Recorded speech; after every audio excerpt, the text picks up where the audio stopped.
ദിഗ്വേഷ് രാജീവ് എത്രത്തോളം വലിയ കഴിവുള്ളൊരു താരമാണെന്ന് തെളിയിച്ചുകൊണ്ടേയിരിക്കുകയാണ്. എന്തായാലും ലക്നൗ സൂപ്പർ ജയൻസിൻ്റെ വേറെ ഒരു ലെവൽ സൈനിങ് ആയിരുന്നു ഈ ഒരു സീസണിൽ ദിഗ്വേഷ് റാത്തി എന്ന് പറയുന്നത്. വെറും 30 ലക്ഷം രൂപയ്ക്ക് മാത്രമാണ് ഈ ഒരു സ്പിന്നറിനെ സ്വന്തമാക്കിയത്.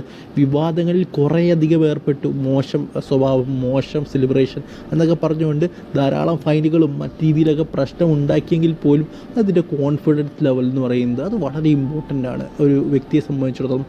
കോൺഫിഡൻസ് ലെവൽ നമ്മൾ ഹാർദിക് പാണ്ഡ്യയിൽ തുടക്കത്തിൽ അദ്ദേഹത്തിൻ്റെ ഒരു അഗ്രഷനും മറ്റുള്ള സംഭവം കണ്ടപ്പോൾ നമ്മൾ ഇവൻ അഹങ്കാരിയാണെന്ന് പറഞ്ഞു. അതുപോലെ തന്നെ ദിഗ്വേഷ് റാത്തി പലരും പറയുന്നത് ഇവരൊരു അഹങ്കാരിയാണെന്ന്. ബട്ട് അഹങ്കാരികളുടെ കോൺഫിഡൻസ് എന്നൊക്കെ പറയുന്നത് വേറെ ലെവൽ എന്ന് തന്നെ പറയണം.